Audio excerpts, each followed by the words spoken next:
Hello and welcome to the video. This tale is titled Archer in the Forbidden Forest. It will be the first in a 6-part series, being quite similar to a D&D campaign. We will get to know our 5 heroes before they will all set out on a quest in the next season. If you enjoyed the video, please leave a like, comment any feedback you have, and consider subscribing, as there will be more tales to come. Slowly opening his eyes to let the light in, the man named Balanos wasn't sure how to comprehend what he was seeing. There was a beehive hanging from a thick tree branch directly above his face. As the wider world became clear, he realized he was lying on his back right beneath the hive. Is that a beehive?" he murmured, slowly raising himself into a sitting position. Balanos was resting on a large patch of moss, and looking around the environment, he saw a dark and dank forest. His eyes followed the branch the beehive was hanging from, to its trunk, then up into the tree canopy. The trees around him were larger than anything he'd seen in his life. They were as wide as a house at the base, and stretched up taller than any structure. "Where am I?" he thought, as he attempted to stand, swaying blearily. His head throbbed with a headache, unlike anything he'd experienced. Even the days after drinking too much hooch didn't affect him so. Probing his forehead with his fingers, he came across a large and unfamiliar bump. "How in the hells did that happen? And how did I get here?"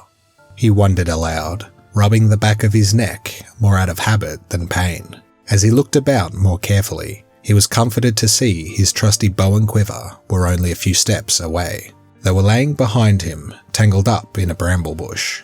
These bushes carpeted the base of the giant trees, and had what looked like large thorns sticking out from the mess of tangled vines. Each of the trees had a large root network at their base that protruded out like so many spindly fingers.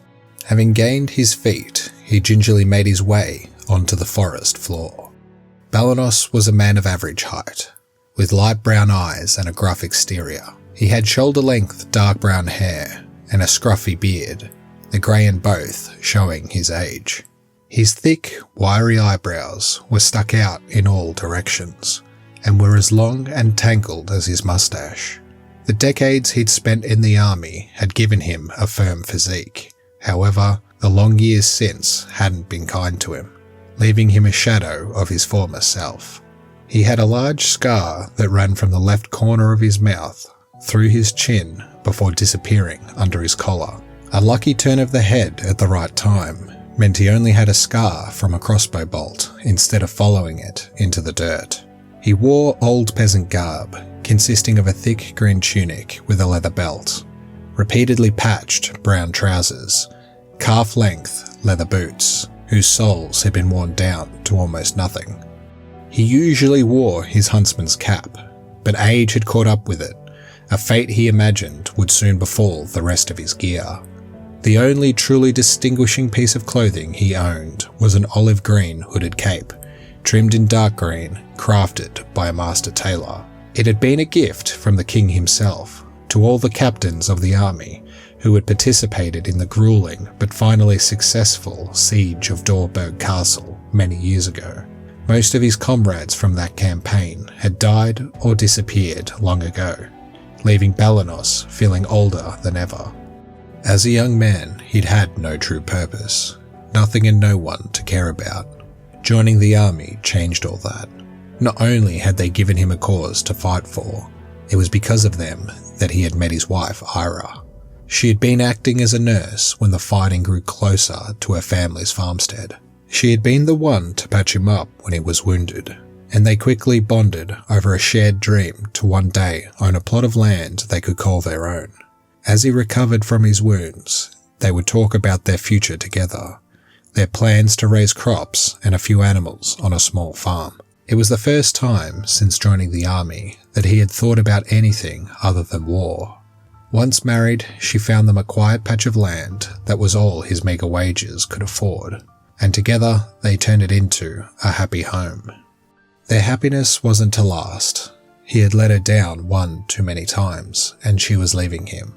On the rare occasion when army life allowed him to be at home, his nights were plagued by dreams of death, leaving him an angry and bitter man. Now, the only things that kept him from the depths of true despair were drinking and hunting, and seeing him like that weighed so heavily on Ira that she could no longer take it. One of the many problems with only finding distraction in hunting and drinking was that hunting had become a dangerous risk. King Ventus II wanted all available game for his army, so hunting anywhere in the northern country or forbidden forest had been outlawed. Never mind the quartermaster's ransom barely paid the cost of a meal. Balanos had a home, but certainly couldn't survive there without the additional coin brought in by his unlawful hunting. He'd never learnt how to till the earth or raise livestock. In the army, the closest he'd ever got was poaching cattle and sheep from foreign lands and bringing them back to the barracks. Ira had experience farming, but it was his job to bring in enough coin to get them established. Unfortunately, a soldier's coin didn't go as far as it used to. With his age and the king's new vision for the army, he had lost his usefulness. When they started their lives together, he was able to keep their cellar stocked, and it would make her day or sometimes week when he would bring home a nice buck. That's what I must be doing here, he thought to himself as he walked over to an animal track that ran through the forest. It surely wasn't the northern woodland. The trees were all wrong for that area. Besides, he'd never hunt there with the likelihood of running into a foot patrol of King's soldiers. So that just left the forbidden forest to the east. He had never been in there himself, but had heard queer tales of druids kidnapping people, or even worse, monster attacks. Ah, what a load of nonsense. He had been an army man for the last 35 years. He wasn't going to let a few stories keep him from his supper. His plan was to bring Ira the biggest buck he could carry. Hopefully this would make her reconsider leaving. This place didn't seem all that dangerous. The scariest looking things in here were the brambles with their wickedly sharp thorns. Regardless, he would keep on his guard for signs of anyone or anything. The punishment for poaching was hanging. Looking at the landscape and trying to get his bearings, he noted a steep hill at his back, which may have been the way he came before taking such a strange midday nap. He understood maps and geography well. Marching from one side of the kingdom to the other on campaign had beaten a good sense of direction into his head. So he knew the ground in these parts sloped down to the east, eventually leading to a large river he could never remember the name of. If he got lost, he could follow the river south and eventually west toward home. Keeping his eyes and ears open, he rubbed the back of his neck and took off along the animal path that allowed him to stay out of harm's way of the brambles. After softly padding through the forest for a time, he came to a small clearing. The undergrowth was so densely hemmed around the edges, there seemed to only be one way in and one way out the other side. He strode out into the middle of the clearing and looked up, enjoying the feeling of warm sunlight on his face for the first time in what felt like an age. After a few moments of quiet enjoyment, he looked down and noticed a set of what looked like human tracks on the ground in front of him. Crouching to take a look, he heard the rustling of branches behind him. Freezing in place, he almost imperceptibly turned his head, thinking there might be a deer approaching. To his surprise, he saw what looked like a man with a hood covering his face, hiding behind some bushes over his right shoulder. Believing the only other people in this forest would be King's men or worse, he took off at a run. Just as he reached the other side of the clearing, he felt the pounding of heavy footsteps coming from close behind him. He knew there was no way they belonged to anyone friendly, so he redoubled his efforts. He noticed the footprints were following the same animal track he had been. Deciding running into someone was less of an immediate threat than that of his pursuer, he continued to follow the easier path. After not hearing his pursuer's footsteps for some time, he came to a stop to catch his breath. They couldn't be too far behind, he imagined. The path had no diverting branches. He greedily sucked in gulps of air, expecting to be surprised any second. Not waiting for his pursuer to catch up, he carried on. this time at a more sustainable pace.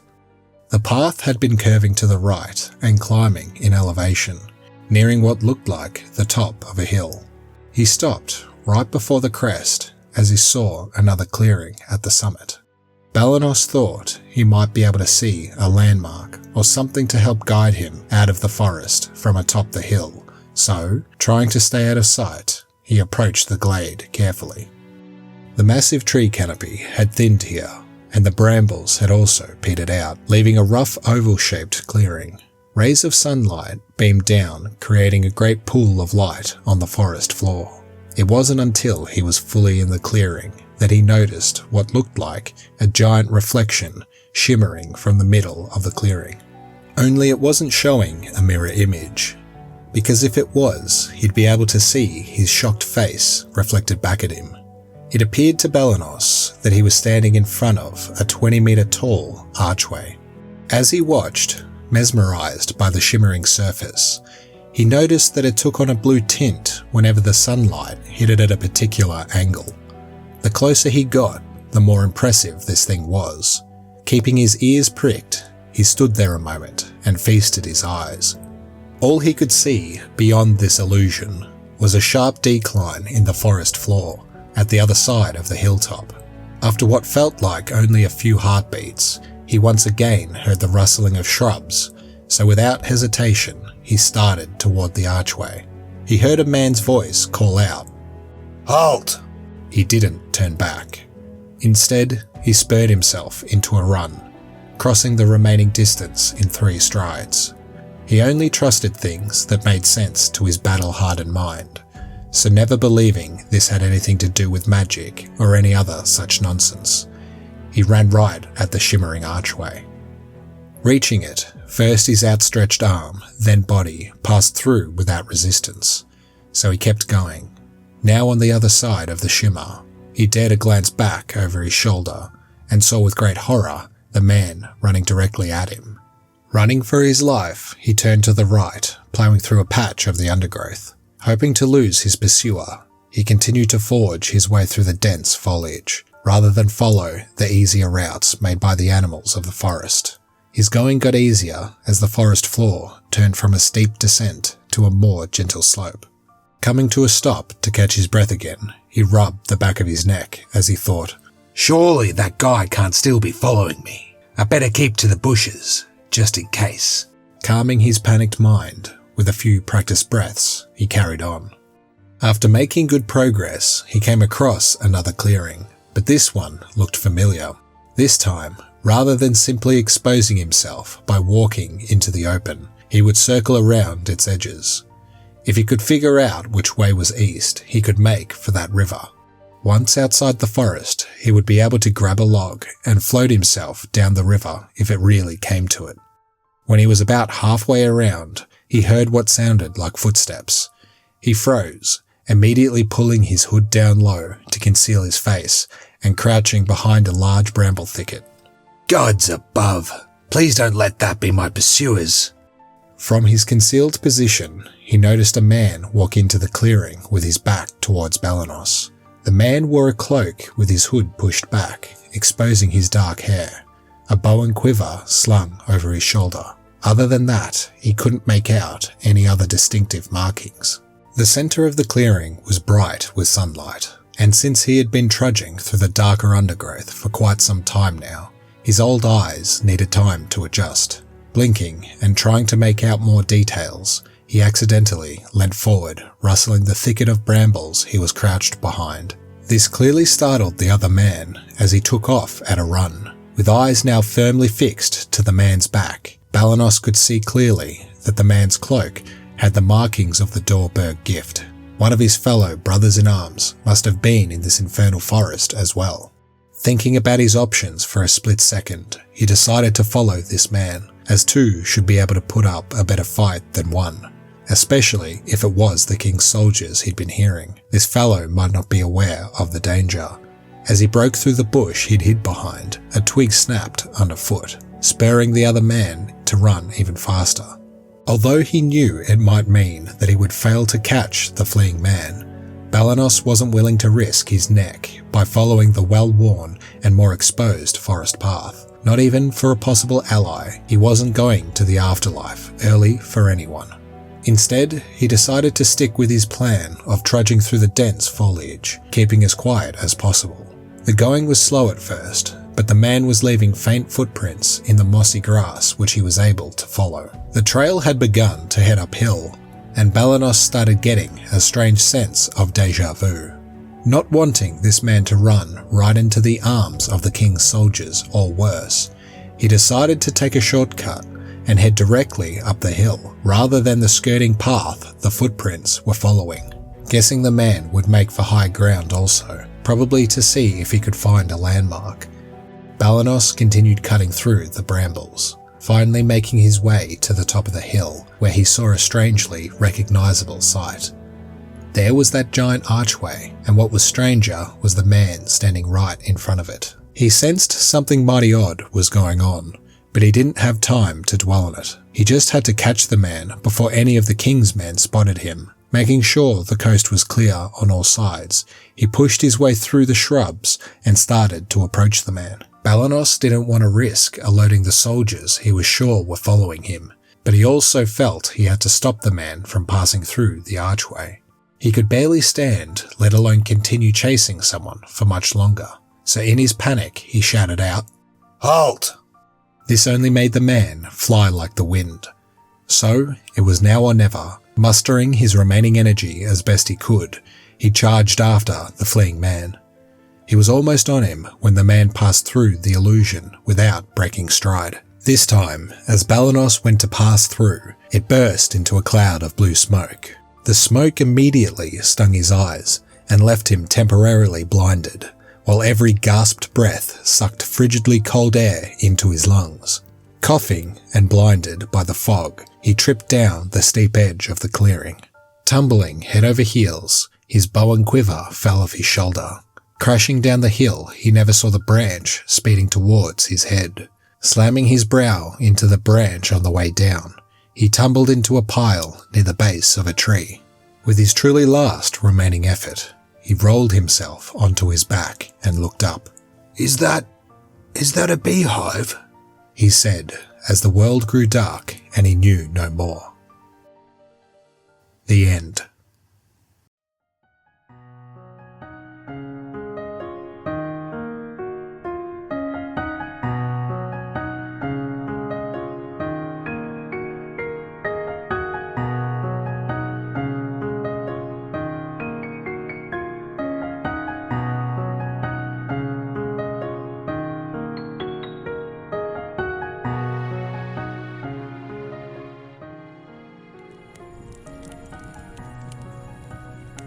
This was a Tello Tale. Thanks for watching.